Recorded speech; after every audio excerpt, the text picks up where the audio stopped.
सहेली।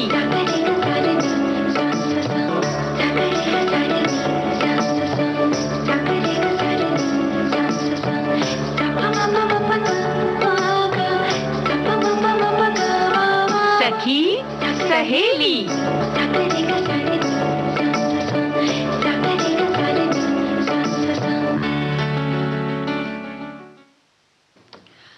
सखी सहेली कार्यक्रम सुनने वाले सभी श्रोताओं को पूनम त्रिपाठी और आकांक्षा सिंह का नमस्कार।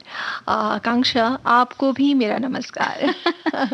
भाई, नमस्कारों का सिलसिला तो लंबा चलता रहेगा पूनम, लेकिन इसे यहीं रोकते हुए बता देते हैं कि आज पिटारे में क्या है। बिल्कुल। श्रोताओं, आज हम सखी विशेष में लेकर आए हैं वीरांगना सुनीति चौधरी को। साथ ही साथ बातें होंगी व्यंजनों की, व्यंजन विधियों की। और जब व्यंजनों की बातें आई हैं तो जब हम अन्न की बात करते हैं, भोजन की बात करते हैं, तो कहते हैं ना, आधी से ज्यादा प्रतिशत आबादी ऐसी है पूरे विश्व में जिसे शायद दिन में सिर्फ एक समय का भोजन मिलता है। बिल्कुल सही बात। तो व्यर्थ न जाए अन्न कण। ये भी बात बिल्कुल याद रखने वाली है श्रोताओं की। तरह तरह के व्यंजन तो हम खाते हैं, लेकिन इन अन्न के कणों को हम बर्बाद ना करें। बिल्कुल ना। और आज हम मना रहे हैं अंतर्राष्ट्रीय संग्रहालय दिवस ना। साथ ही साथ आज एक और खास दिन है। आज है विश्व एड्स वैक्सीन दिवस। तो श्रोताओं, जैसे कि मनुष्य की स्वाभाविक प्रक्रिया ये है कि वो हर बात के लिए सचेत रहता है। बिल्कुल आकांक्षा जी, और ये अच्छी बात भी है कि हमें हमारे आसपास क्या क्या घटनाएं हो रही हैं उनके बारे में हमेशा पता होना चाहिए, सजग रहना जरूरी है। और खासकर अपने स्वास्थ्य के लिए तो रहना ही चाहिए जी। और देखो ना पूनम, ये जो कोरोना काल, ये जो कोरोना नामक बीमारी का जब हमने सामना किया, एक अनजान खतरनाक बीमारी, और किया ही नहीं बल्कि सामना कर रहे हैं, और कुछ हद तक हम इसमें सफल भी रहे हैं। तो एक कहीं ना कहीं मनुष्य की जागरूकता का ही एक परिचय है। बिल्कुल। तो श्रोताओं, ऐसे ही हम स्वास्थ्य के प्रति जागरूक रहेंगे तो हम हर बीमारी से बच सकते हैं। और इसी विषय पर आज 18 मई यानी कि आज के दिन को हम विश्व एड्स टीकाकरण दिवस के रूप में मनाने जा रहे हैं। एड्स यानी एक्वायर्ड इम्यूनो डेफिशिएंसी सिंड्रोम, ये जो बीमारी है, ये HIV वायरस शरीर की जो रोग प्रतिरोधक क्षमता होती है उसको नष्ट कर देता है, और रक्त में मौजूद जो कोशिकाएं होती हैं, साथ ही साथ मस्तिष्क की कोशिकाओं को प्रभावित करता है। एड्स जो रोग है, ये आप सभी को पता ही है कि असुरक्षित यौन संबंधों से फैलता है। HIV संक्रमित सिरिंज या सुई को दूसरों के लिए उपयोग करने से होता है, और अगर संक्रमित माँ है तो शिशु होने वाले जो बच्चे हैं उसके जन्म से पहले या बाद में हो सकता है। ऐसे ही अगर संक्रमित व्यक्ति का रक्त दूसरे व्यक्ति को दिया जाए तो भी ये रोग फैलता है, और इसीलिए जब भी रक्त की आवश्यकता हो तो रक्त की जांच करना बेहद जरूरी हो जाता है, क्योंकि एड्स एक लाइलाज बीमारी है अभी तक। इसीलिए इसका बचाव भी, जितनी ज्यादा आप इसके बारे में जागरूक रहेंगे, सजग रहेंगे, वही उपचार है। हालांकि इसके लिए, जैसे कि आज है विश्व जो हम वैक्सीन डे मना रहे हैं, ये इसीलिए मना रहे हैं कि इस बीमारी से लड़ने के लिए जो मानव जाति है उसको वैक्सीन की कितनी ज्यादा जरूरत है, इस बारे में हम जागरूक रहें। साथ ही एड्स को खत्म करने के लिए आज भी जो वैज्ञानिक हैं लगातार शोध और प्रयोग कर रहे हैं। बिल्कुल सही बात है। और वैक्सीन बनाने के प्रयास भी किए जा रहे हैं अभी ना, और उनकी सराहना भी की जा रही है। और लोगों में, ताकि लोगों में एड्स से बचे रहने के उपाय और संभावित इलाजों के बारे में लोगों को जागरूक किया जाए, तभी आज का ये जो दिवस है मनाया जा रहा है जी ना। आकांक्षा, तो हाँ, आगे ये कह रहे थे पूनम की कोई भी बीमारी हो, हम जितना उसके प्रति सजग रहेंगे, कहते हैं ना कि जितना जल्दी उसके बारे में हमें पता चलेगा उतना ही उसका उपचार कारगर सिद्ध होगा। बिल्कुल तो सजग रहें, और जितने भी जो भी संभावित इसके बारे में जो भी करना है, मतलब जितने सजग रहना है, जितनी आपके पास जानकारी हो, खुद तक न सीमित रखें, औरों को भी उसके बारे में बताएं। बिल्कुल बिल्कुल, औरों तक ये बात जरूर पहुंचाएं और उन्हें भी सजग करें, उन्हें सतर्क करें। तो आगे तो चर्चा और भी करेगी पुनः। गीत सुन लेते हैं। बिल्कुल बिल्कुल।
वाकई ये बहुत ही प्यारा गीत आकांक्षा ने हमको सुनवाया। भाई सिर्फ हमने नहीं, हमने आपको और साथ ही साथ अपनी सखियों और श्रोताओं को भी सुनवाया। झुक गया आसमान फिल्म का ये गीत था लता जी की आवाज में। और वैसे भी कहते हैं ना कि महिलाओं में क्या हर क्षेत्र में वो आगे रहती है ना, महिलाएं जो रहती हैं, ऐसा बोला जा सकता है। बिल्कुल बोला जा सकता है। और सिर्फ कहना ही क्यों, महिलाओं ने कर दिखाया है। उनमें असीमित क्षमताएं होती हैं पूनम। और अगर हम इतिहास के पन्नों को भी पलट कर देखें तो ऐसी कई महिलाएं हैं जिन्होंने अपने देश, अपने राज्य, मतलब इनके लिए अपने आप को न्यौछावर कर दिया, बलिदान कर दिया। बिल्कुल। और हम बात कर रहे हैं आज ऐसी ही एक वीरांगना की जिन्होंने बहुत ही कम उम्र में अपने देश के लिए अपने प्राणों की आहुति दे दी। 22 मई 1917 को बंगाल के त्रिपुरा जिले के इब्राहिम गांव में जन्मी सुनीति चौधरी सबसे कम उम्र की क्रांतिकारी महिला थीं। जब वो छोटी थीं तभी से उनके मन में देश प्रेम की भावना थी। उनके 2 बड़े भाई क्रांतिकारी आंदोलन में थे। शायद इसी का प्रभाव था कि छोटी ही उम्र में युगांतर पार्टी से वो जुड़ गईं।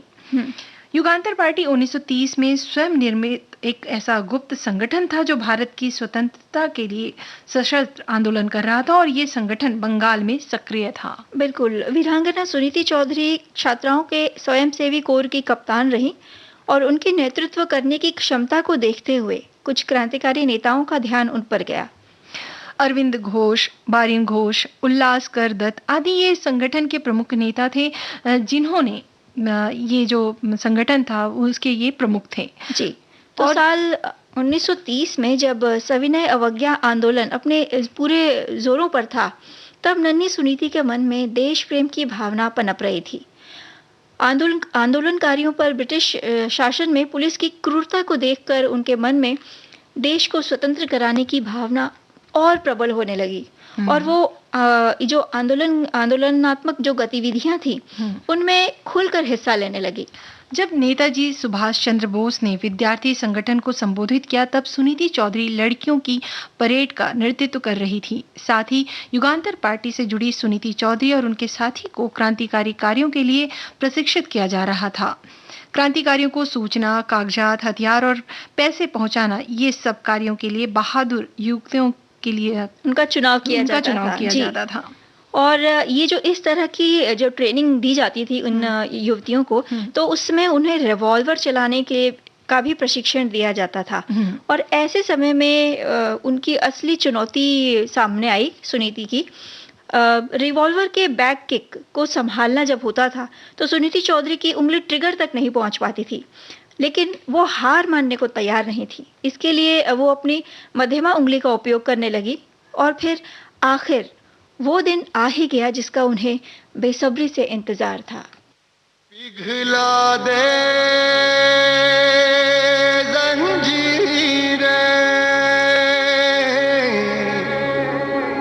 बना उनकी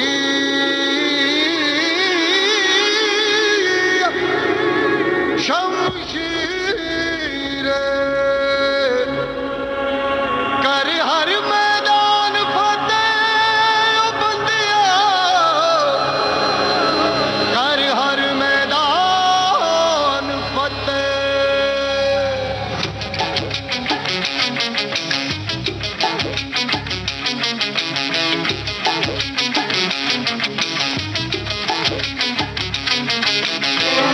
घायल परिंदा है तू, दिखला दे जिंदा है तू, बाकी है तुझ में हौसला। तेरे जुनू के आगे अंबर पनाहे मांगे, कर डाले तू जो फैसला। रूठी तकदीरें तो क्या, टूटी शमशीरें तो क्या, टूटी शमशीरों से ही हो। कर हर मैदान फतेह, कर हर मैदान फतेह, कर हर मैदान फतेह रे बंदिया, हर मैदान फतेह। कर हर मैदान फतेह, कर हर मैदान फतेह, कर हर मैदान फतेह रे बंदिया, हर मैदान फतेह।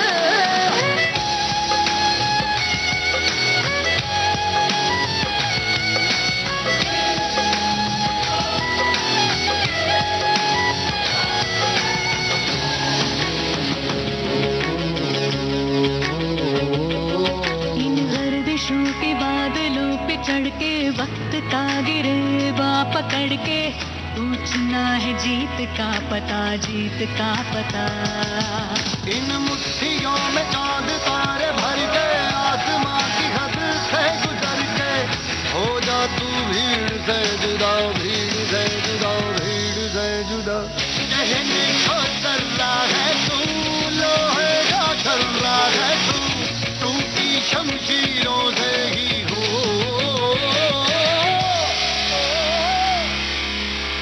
हर हर मैदान फतेह, हर हर मैदान फतेह, हर हर मैदान फतेह रे बंदेया, हर मैदान फतेह।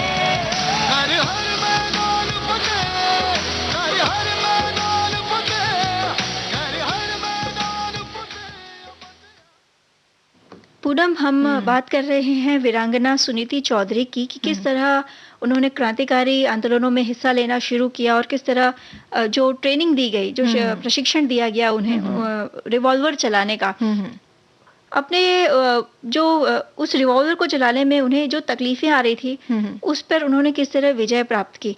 और फिर 14 दिसंबर 1931 को सुनीति चौधरी और उनके सहपाठी शांति घोष ने मिलकर शहीद भगत सिंह की फांसी का बदला लेने के लिए त्रिपुरा के कोमिला के जिला मजिस्ट्रेट स्टीवन की गोली मारकर हत्या कर दी।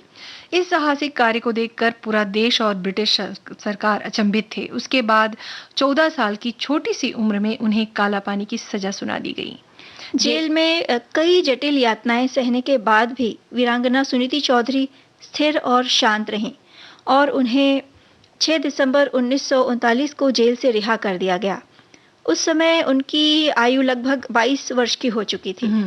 जेल से रिहा होने के बाद उन्होंने अपनी पढ़ाई शुरू कर दी और ISC प्रथम श्रेणी से पास किया। साथ ही MBBS की पढ़ाई पूरी की और डॉक्टर बन गई। और बाद में साल 1947 में ट्रेड यूनियन नेता प्रद्योत कुमार घोष से उन्होंने शादी कर ली। सुनीति चौधरी दयालु थी। लोगों के लिए उनका जो समर्पण था, जिसके कारण उन्हें प्यार से सभी लेडी माँ बुलाते थे। स्वतंत्रता संग्राम की वीरांगना सुनीति चौधरी ने 12 जनवरी साल 1988 में 88 के दिन इस दुनिया को अलविदा कह दिया। छोटी सी उम्र में अपने क्रांतिकारी विचारों से ब्रिटिश शासन को हिलाकर रख देने वाली ऐसी बहादुर और बलिदानी वीरांगना को हम दिल से नमन करते हैं।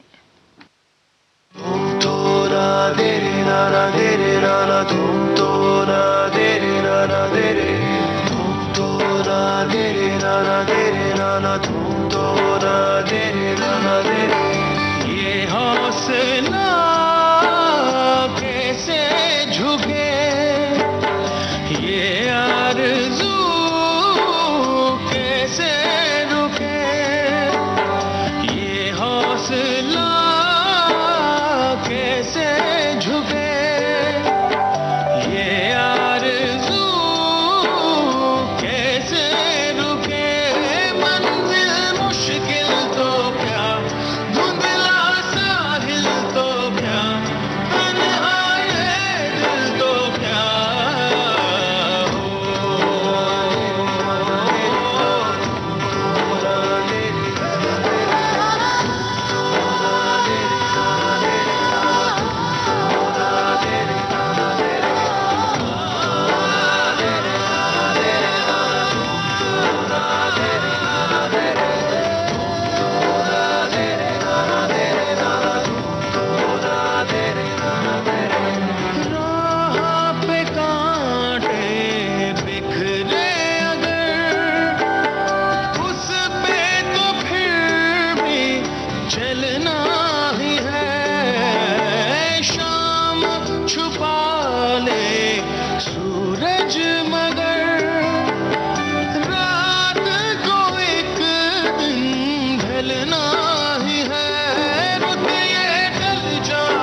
आकांक्षा, वाकई ये जो क्या बोलते हैं कि हमारी जो वीरांगनाएं थी ना, उन्होंने इतनी कम उम्र में जो हौसला दिखाया था ना, उसके लिए तो वाकई नमन है उनको ना। ऐसी वीरांगना, मतलब जो जब ऐसी उम्र में उन्होंने इतना सब कुछ कर लिया, उसके बारे में सोचकर भी आज हम मतलब सोच भी नहीं पाते कि उन्होंने कैसे ये सब किया होगा और कैसे सोचा होगा इस बारे में, ना। बिल्कुल। भाई पूनम, हमारा जो इतिहास रहा है, मतलब स्वतंत्रता संग्राम का इतिहास उठा के देख लो, या उसके पहले का जो हमारा उसके पहले का जो ऐतिहासिक पृष्ठभूमि रही है भारत की, वो काफी समृद्ध रही है।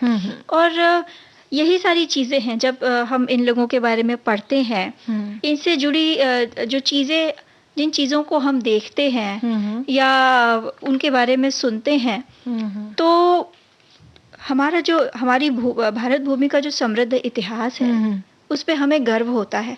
और इन चीजों से जुड़े रहने के लिए जो हमारे संग्रहालय हैं, वो बहुत अहम भूमिका निभाते हैं। सच कहा तुमने, वाकई। मतलब हर किसी के जीवन में जो यादों का जो अलग ही महत्व है ना, और इन यादों को संजो कर रखना, उन यादों को किसी से बांटना या उन पर बातें करना, उसका अलग ही आनंद है ना। ऐसा करने से यादें जीवन सी लगने लगती हैं। हाँ, और जब उन यादों की जब हम बात करते हैं, तो ऐसा लगता है कि फिर से एक बार उसी दौर को हम जी लेते हैं। और यादों को हर तरह से संजो कर, संभाल कर हम चाहते हैं कि रखें, कभी चित्र के रूप में, तो कभी किसी वस्तु के रूप में, या कभी लिखावट के रूप में, या कभी कभी ऐसा भी होता है कि किसी की आवाज के रूप में या वीडियो के रूप में। तो ये यादें उन दिनों की पहचान होती हैं, जो कहीं ना कहीं किसी न किसी रूप में हमारे अतीत को आज से जोड़ रही हैं। बिल्कुल। और आज श्रोताओं, हम मना रहे हैं अंतर्राष्ट्रीय संग्रहालय दिवस। हमारे अतीत से जुड़ी ऐसे कई चीजें हैं जिसे एक साथ एक जगह पर सुरक्षित रखा जाता है, और वो जगह है संग्रहालय। बिल्कुल बिल्कुल। म्यूजियम में कदम रखते ही हम दूसरी ही दुनिया में पहुंच जाते हैं। ऐसा लगता है कि हम टाइम मशीन की मदद से कई हजार साल पीछे चले गए हैं और अपने इतिहास के महत्व को समझ रहे हैं और उनकी प्राचीनता को जान पा रहे हैं। बिल्कुल पूनम, हमारे श्रोताओं से भी हम पूछते हैं कि याद कीजिए उस दिन को जब पहली बार आपने किसी संग्रहालय को देखा था। मतलब संग्रहालय की जो सीढ़ियां होती हैं, उस पे आपके पहले कदम पड़े थे। क्या आपको वो दिन याद आ रहा है? आप अकेले थे, बचपन में आप गए, या फिर बहुत बड़े होने के बाद? हाँ, स्कूल की तरफ से गए, या बहुत बड़े होने के बाद परिवार वालों के साथ गए? भाई आजकल तो ये भी होता है ना कि बच्चों को असाइनमेंट दे दिया जाता है कि इस म्यूजियम से ये जानकारी आपको पता करनी है, उसके बारे में आपको 2 पेज या 3 पेज लिखना है। सच है। हाँ, वाकई। तो बिल्कुल हमें आप अपने कमेंट्स के जरिए आप इन बातों को साझा करिए। और वैसे पूनम, जब हम संग्रहालय की बात कर रहे हैं, तो हमारी एक श्रोता कह रही हैं कि हमारे अतीत के ऐतिहासिक गौरव गाथा, पतन, उत्थान को, उन स्मृतियों को संजोकर संग्रह करने की जगह संग्रहालय कहलाया। साथ ही साथ अंतर्राष्ट्रीय संग्रहालय दिवस की इन्होंने हार्दिक शुभकामनाएं भी दी हैं। आपको भी बहुत बहुत शुभकामनाएं। तो जब हम संग्रहालय दिवस मना रहे हैं, तो हर साल की ना पूनम एक थीम होती है, और इस साल की जो थीम है वो है the power of museums. Okay. आगे और भी चर्चा होती रहेगी, पर एक गाना सुनते चलते हैं।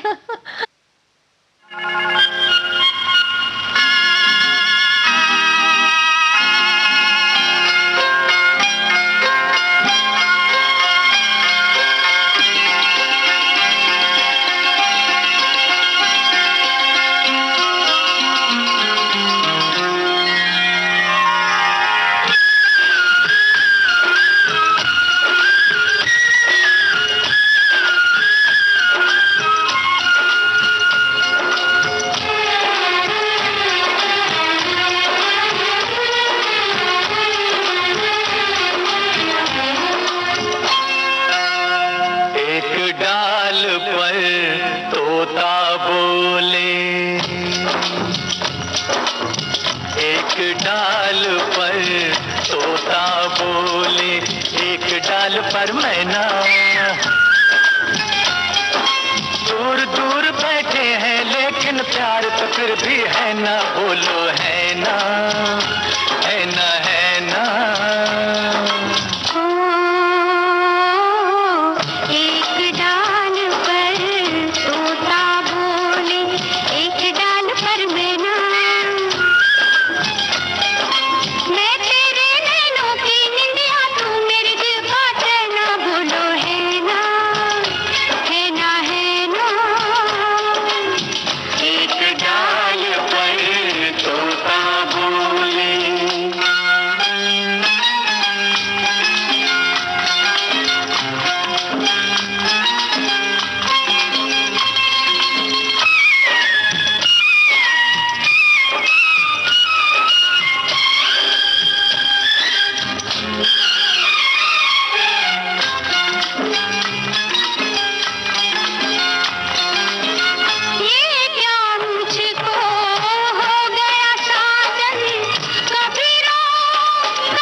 पागलपन कैसा कब से हो गया ऐसा। बिन बतलाए समझो साजन, आज नहीं कुछ कहना, बोलो है ना, है ना, है ना, है ना। एक डाल पर तोता बोले।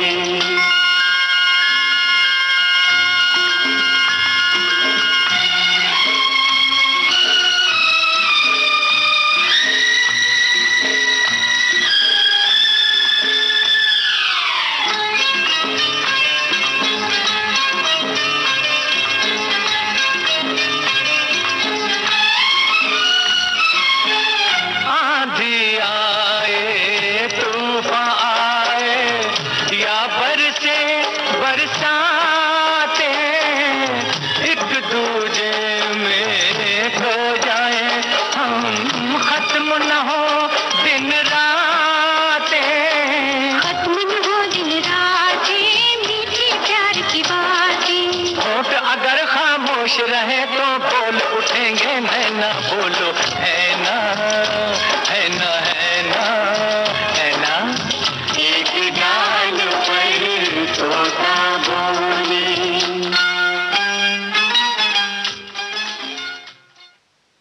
सखी सहेली कार्यक्रम में अब हो चला है वक्त एक अंतराल का।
मन की बात है जन जन की, सभी की कुछ अपनी सी, संघर्षों के कुछ किस्से, कहानी कुछ सफलताओं की, अनकही विरासत की, उम्मीदें नए भारत की।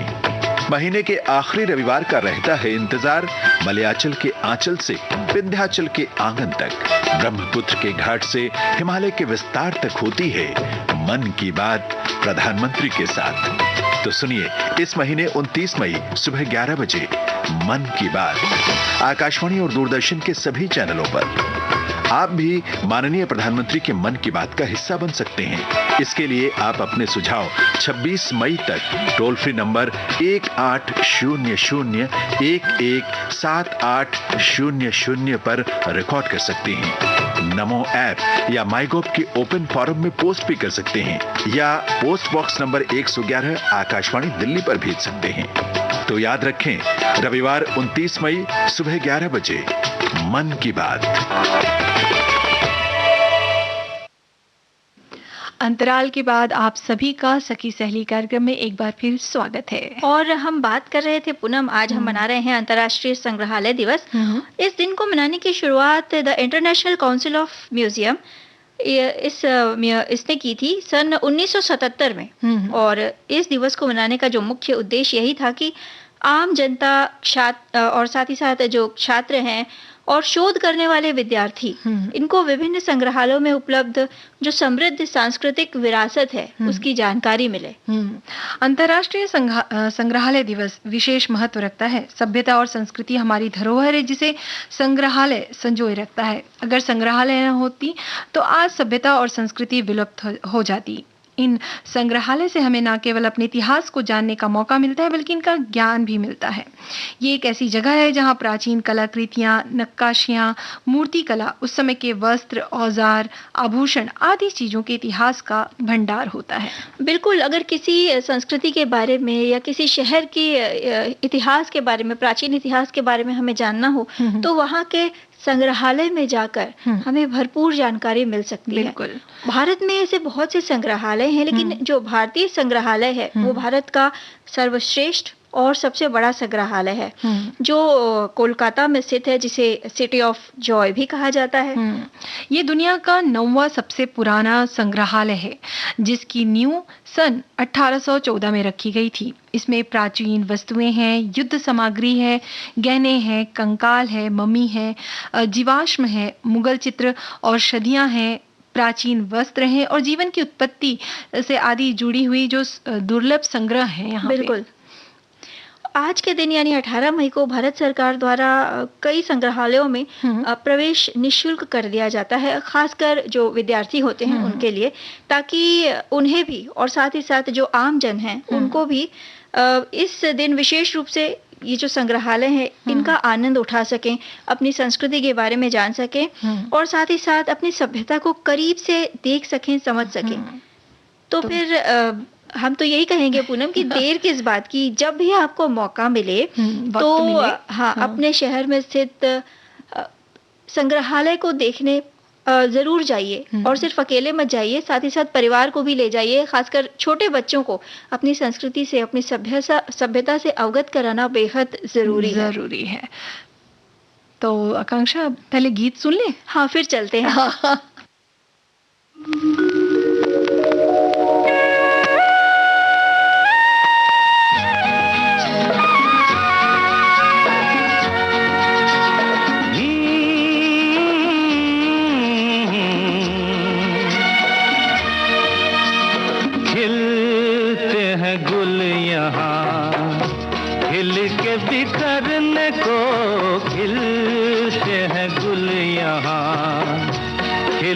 बिखरने को मिलते हैं दिल यहाँ, मिल के बिछड़ने को खिलते हैं गुल यहाँ।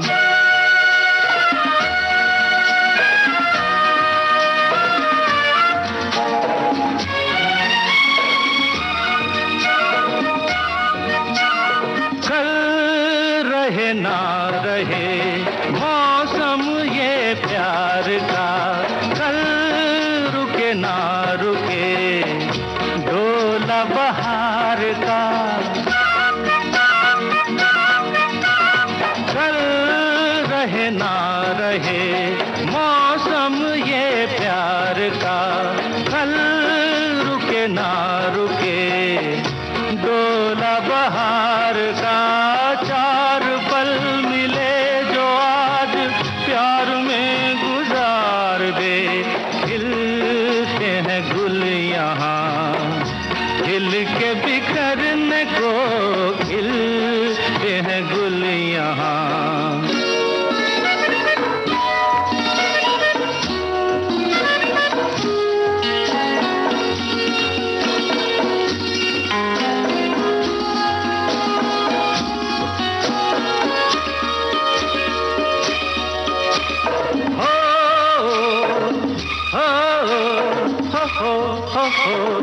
हाँ, झीलों के होठों पर मेघों का राग है, फूलों के सीने में ठंडी ठंडी आग है। झीलों के होठों पर मेघों का राग है, फूलों के सीने में ठंडी ठंडी आग है। दिल के आईने में तू ये समा उतार ले, खिलते हैं गुल यहाँ, खिल के बिखरने को खिलते हैं गुल यहाँ।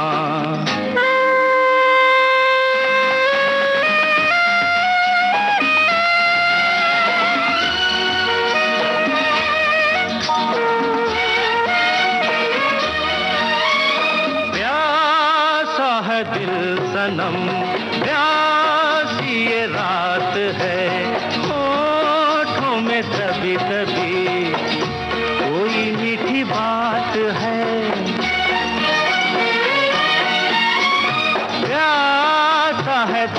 सनम, प्यासी ये रात है, होठों में दबी दबी कोई मीठी बात है। इन लम्हों पे आज तू हर खुशी निसार दे, खिलते हैं गुल यहाँ, खिल के बिखरने को मिलते हैं दिल यहाँ, मिल के बिछड़ने को खिलते हैं गुल यहाँ।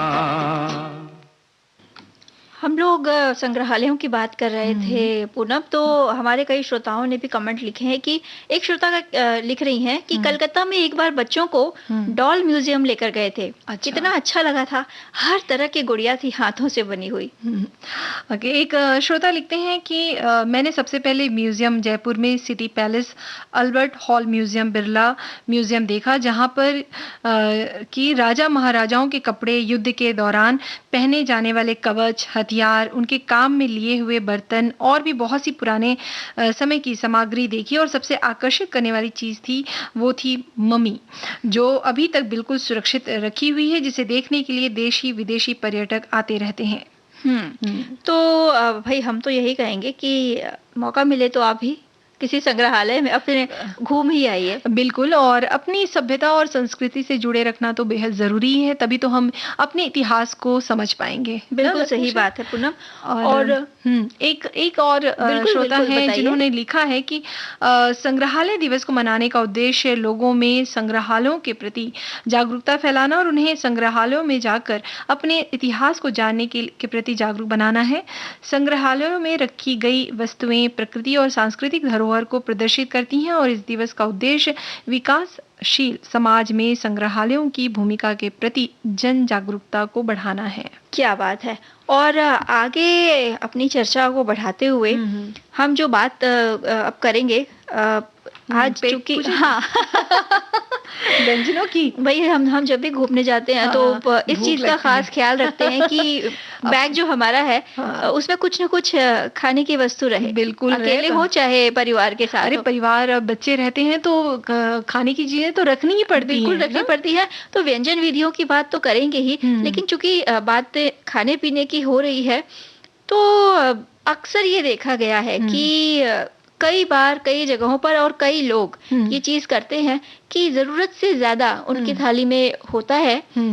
भाई भूख से ज्यादा तो कभी कोई खा नहीं सकता और खाना भी नहीं चाहिए, खाना भी नहीं स्वास्थ्य चाहिए, की दृष्टि से भी खराब है। बिल्कुल। तो वो जो बचा हुआ अन्न रहता है, जो बचा हुआ भोजन रहता है, वो सीधे व्यर्थ चला जाता है, जो कि बहुत ही खराब चीज है, बहुत ही खराब आदत है कह सकते हैं ना, क्योंकि अन्न जो है, अन्न को ईश्वर का नाम दिया गया है, अन्न को देवता देवी के नाम से जाना जाता है। बिल्कुल। और ये जो अन्न का कण है ये हमारा पेट भरता है, यानी हम ये कहें कि आज हम जीवित हैं तो इसकी बदौलत। और सोचो ना पूनम, ये जो भोजन है, ये जिस रूप में हम खाते हैं, जिस रूप में उसका हम सेवन करते हैं, वो हालांकि वो उसका असली रूप नहीं है।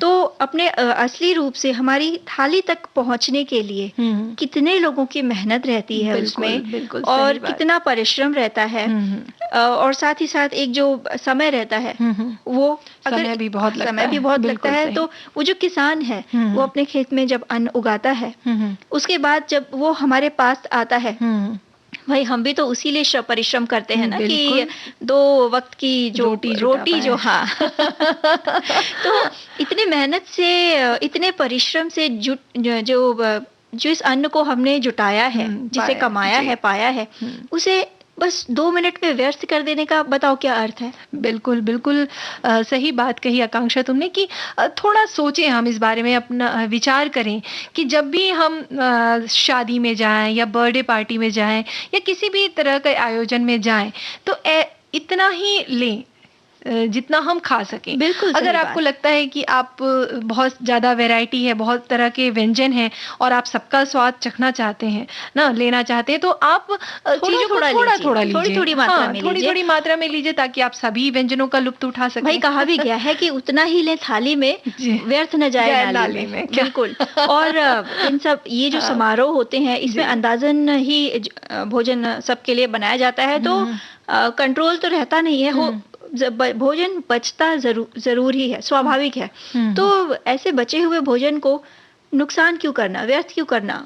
उसी दिन, जिस दिन समारोह है, बस आपका समारोह खत्म हुआ, आप देखिए कितना भोजन बचा है, तुरंत का तुरंत जो जरूरतमंद है उनमें बंटवा दीजिए। और आकांक्षा, आपको पता है कि आजकल ऐसी संस्थाएं भी हैं जी जी जो इस तरह के आयोजनों से भोजन इकट्ठा करती हैं और उन गरीब बच्चों तक या जो जरूरतमंद है उन तक पहुंचाती हैं। तो इस तरह के भी काम हो रहे हैं। बिल्कुल, तो कई एनजीओज हैं जो इस तरह के कामों को कर रही हैं और कई शहरों में इस तरह के कहते हैं ना, अपनाए जा रहे हैं।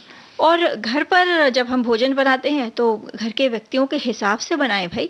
थोड़ा बहुत एक आधा रोटी कम ज्यादा हो सकती है। और परिवार के साथ जब हम बाहर खाना खाने जाते हैं रेस्टोरेंट वगैरह में, तो ज्यादा अगर सदस्य हैं और बुफे से, तो कोशिश करें कि बुफे सिस्टम को अपनाएं ताकि जो भोजन है वो व्यर्थ ना हो। बिल्कुल, क्योंकि क्या होता है कि ज्यादा लोग रहेंगे तो अपने हिसाब से वो चीजों को ले पाएंगे। बुफे सिस्टम में ये भी एक बहुत अच्छा होता है कि व्यर्थ नहीं जाएगी चीजें ना, कि आपको जो चाहिए, जैसे कि आपको अगर सिर्फ शेक पीने का मन है आप शेक पी लीजिए, आपको सिर्फ सलाद खाने का मन है आप सलाद खा लीजिए। मतलब कुछ चीजें जो सिलेक्टिव हैं, जो आपको पसंद है, आप वो खा सकते हैं। तो आप अगर ज्यादा ऑर्डर करेंगे, जैसे ज्यादा मेंबर हैं, अगर ज्यादा ऑर्डर आपने कर दिया खाने का और खाना उतना नहीं आप खा पाए, तो वो अन्न तो क्या बोलते हैं, व्यर्थ ही गया ना। और यही जो बात है, अन्न का महत्व और अन्न को बचाने का महत्व, बच्चों में भी इस आदत को डालना बेहद जरूरी है ताकि उन्हें भी पता चले कि ये जो एक कौर जो वो खाते हैं, जो एक निवाला है, कई बच्चे ऐसे भी हैं, मतलब आधी से ज्यादा आबादी ऐसी भी है जिन्हें वो निवाला भी नसीब नहीं होता। ये बात तो तुमने सही की आकांक्षा, कि भाई अब बच्चे हमको देखेंगे जिस तरह से वो भी वैसा ही करेंगे। बिल्कुल, तो उनके सामने तो बिल्कुल भी ये काम ना करें कि बचे हुए खाने को ऐसे ही फेंक दें, क्योंकि आप जैसे संस्कार देंगे बच्चे तो वैसे ही सीखेंगे। सही बात है। और इसी तरह, ये तो हुई पके भोजन की बात, इसी तरह जब भी आप अपने घर का राशन वगैरह भरवाएं तो एक अंदाज तो रहता ही है, तो उतनी ही मात्रा में भरवाएं जितनी की जरूरत है, एक सीमित समय में वो खत्म हो जाए, ताकि जितना लंबा हम उसको रखेंगे उसमें घून वगैरह या कीड़े वगैरह लगने का डर ज्यादा रहता है। और अगर आपको लंबे समय तक रखना भी है, परिवार बड़ा है, तो वो जो जैसे सूखे नीम के पत्ते हो गए, कुछ ऐसी गोलियां भी आती हैं ना, जो कीटनाशक, जिन्हें आप उसमें कपड़े में बांध के रख सकते हैं। कई घरेलू उपाय भी हैं जिनके द्वारा ये जो गेहूं, चावल, शक्कर में लौंग डाल सकते हैं जिससे उसमें चींटियां नहीं आती हैं जी, तो इन सबको बचाया जा सकता है। बिल्कुल सही। और ऐसी सब्जियां भी हैं ना, सब्जियां हैं, फ्रूट्स हैं, मतलब फल हैं, जो जितनी आवश्यकता हो उतना ही खरीदें। और कई चीजें ऐसी होती हैं जिनको खरीदते समय जो एक्सपायरी डेट होती है उसको जरूर देखें। क्योंकि भाई देखिए, अगर आपने एक्सपायरी डेट नहीं देखा और आप वो चीज ले आए तो हो सकता है उसे हमें फेंकना पड़े ना। और अगर आपने एक्सपायरी डेट देखे बिना ही खा लिया तो वो भी आपके स्वास्थ्य के लिए नुकसान भी हो सकता है।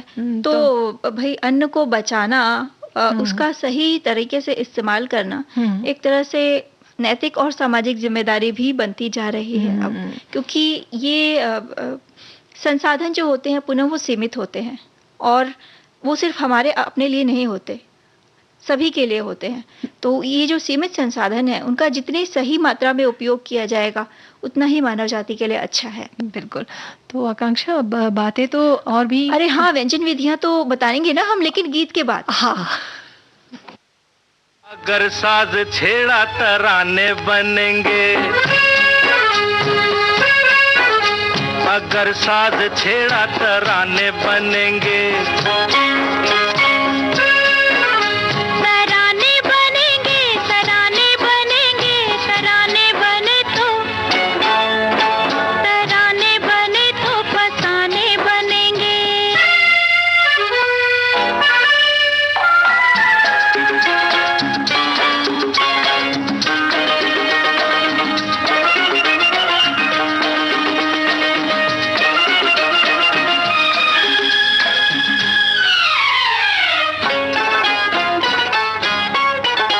फसाने बने तो सुनेगी ये महफिल, सुनेगी ये महफिल, बड़ी होगी मुश्किल। निगाहों तुम निशाने बनेंगे के रुसवाइयों के रुसवाइयों के बहाने बनेंगे, अगर साज छेड़ा तराने बनेंगे।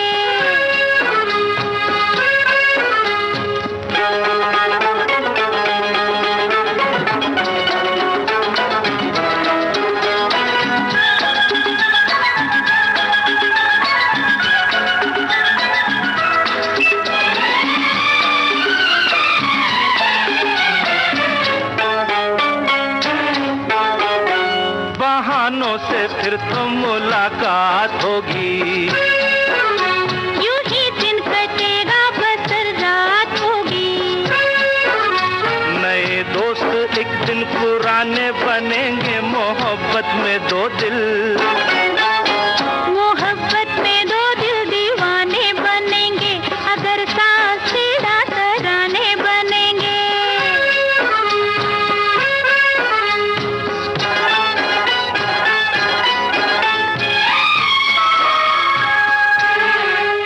दीवानों पे हंसता है सारा जमाना, जमाना मोहब्बत का दुश्मन पुराना। दीवाने नहीं हम सयाने बनेंगे, सयाने नहीं हम, सयाने नहीं हम दीवाने बनेंगे, अगर साज छेड़ा तराने बनेंगे। तराने बनेंगे, तराने बनेंगे, तराने बने तो, तराने बने तो फसाने बनेंगे, अगर साज छेड़ा तराने बनेंगे। आकांक्षा, ऐसे ही एक बात जो हम बात कर रहे थे ना कि अन्न का जो व्यर्थ कण ना है, करें, व्यर्थ जी। ना करें, तो उस पे एक कमेंट आया है। वो लिखते हैं कि ये बात बहुत ध्यान देने की है, शादी, बर्थडे पार्टी या किसी भी बड़े आयोजन में बड़ी मात्रा में बचे हुए खाने को लोग गरीबों में बांटने की बजाय उसे सड़ाकर डस्टबिन में फेंक देते हैं।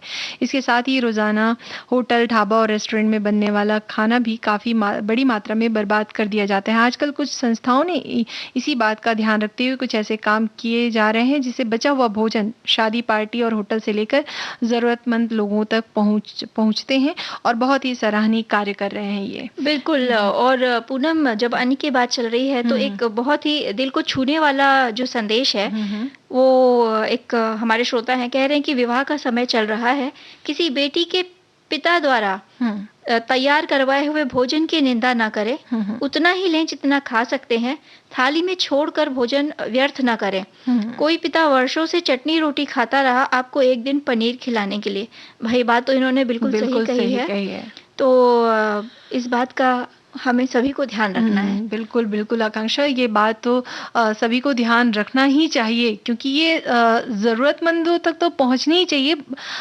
दूसरा ये भी है ना कि ऐसी जो बात है, ये हमारा नैतिक कर्तव्य भी है ना, कहा जाए। बिल्कुल। और क्योंकि अब व्यंजनों की बात कर ही रहे हैं, तो आगे हम कुछ बताने जा रहे हैं क्या? बिल्कुल, बताए देते हैं। क्योंकि गर्मियों के दिन चल रहे हैं, तो कुछ तरल व्यंजन पदार्थ, बिल्कुल। और मिल्क शेक कैसे रहेंगे? हाँ, शेक भी। और पहले मैं बेल का शरबत बता देती हूँ, क्या बोलती हूँ?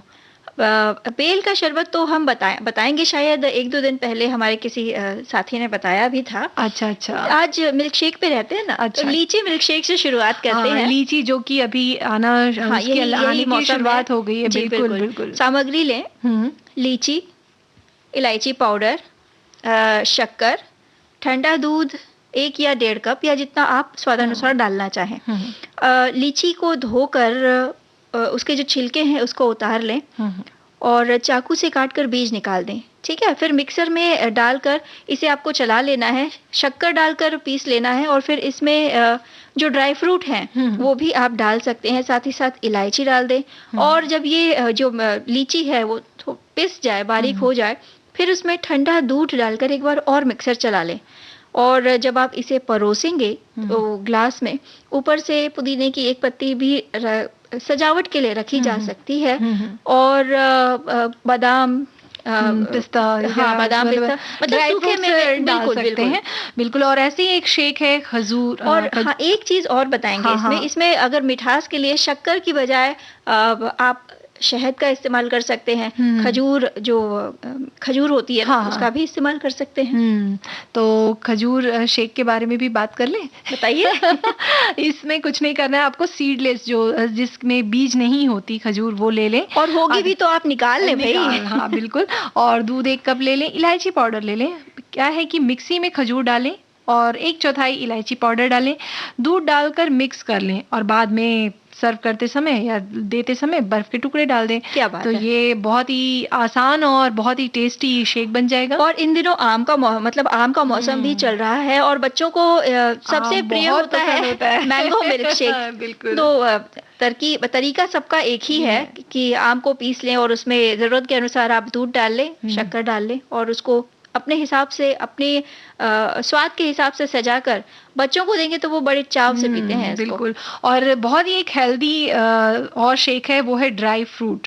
ड्राई फ्रूट में क्या है कि आप ड्राई फ्रूट चाहे मूंगफली, काजू, बादाम, पिस्ता, किशमिश और सूखा नारियल, खजूर, ये सबको थोड़ी देर भिगा के रख दें दूध में डालकर, और जब ये भीग जाए तो ये सारे ड्राई फ्रूट को दूध के साथ और कुछ अलग से भी आप दूध डाल सकते हैं, डालकर पीस लें, थोड़ा सा इलायची डाल दें और बाद में थोड़ी सी हनी डाल दें उसमें। बस ये टेस्टी और ड्राई फ्रूट शेक तैयार है। और ये सारे खासियत ये है कि गर्मी के दिनों में अगर ये जो ठंडा शेक रहता है, तरावट भी देता है, साथ ही साथ पौष्टिकता तो रहती है, पेट भी भर जाता है।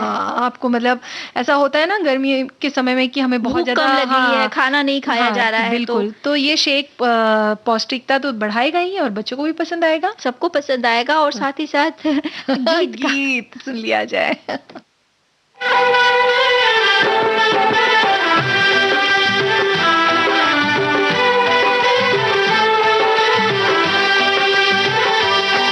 तुमको मेरे दिल ने, तुमको मेरे दिल ने पुकारा है बड़े नाज से, अपनी आवाज़ मिला दो, अपनी आवाज़ मिला दो मेरी आवाज़ से।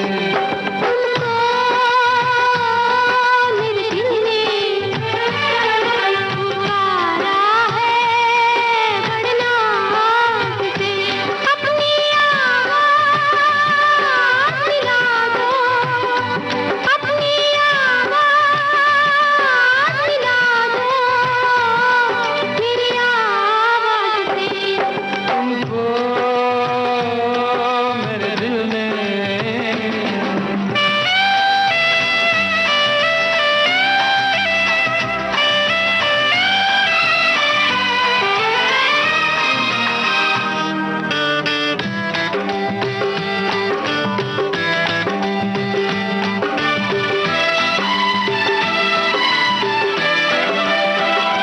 मुझको पहली नजर में लगा है यूं, मुझको पहली नजर में लगा है यूं, 7 सदियों पुराना है अपना, और सदियों ही रहना पड़ेगा तुमको बन के इन आँखों का सपना।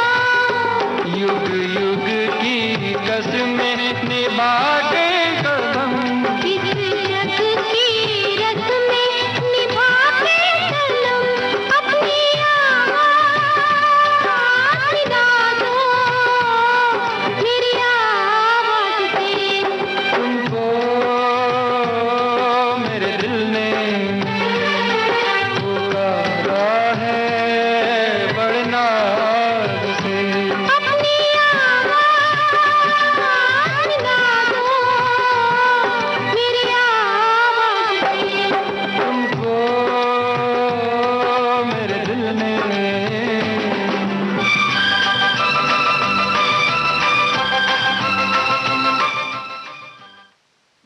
तो पूनम, गर्मी के दिन है भाई, ठंडा ठंडा शेक पीते रहें और रेडियो बैकग्राउंड में सुन बजता रहे और अच्छे अच्छे गीत सुनते रहें। और लेकिन फिलहाल हम विदा लेते हैं सभी से, सभी को आकांक्षा सिंह और पूनम त्रिपाठी का नमस्कार।